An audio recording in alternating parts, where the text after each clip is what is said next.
কি করবি অত আমলকি দিয়ে? এত আমলকি, এখানে 2 কেজি আমলকি।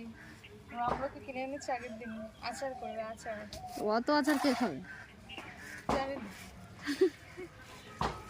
কিনে এনেছি আর জানি না কে খাবে।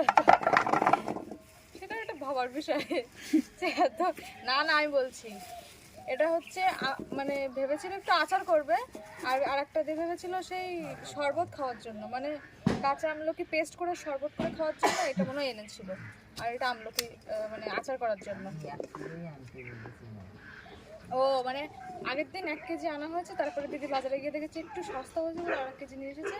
ওইটা দিয়ে আমরা শরবত খাবো, আর এটা হচ্ছে আমরা বানাবো আচার। আমি ভেবেছিলাম ফার্স্টে মিষ্টি আচার হবে, কিন্তু ঝাল আচার হবে এখন শুনছি। ভাত দিয়ে খেতে হবে খালি। এইগুলো বেশ ভালোই ছিল, কিন্তু মানে 3-4 দিন হয়ে গেছে তো ওই জন্য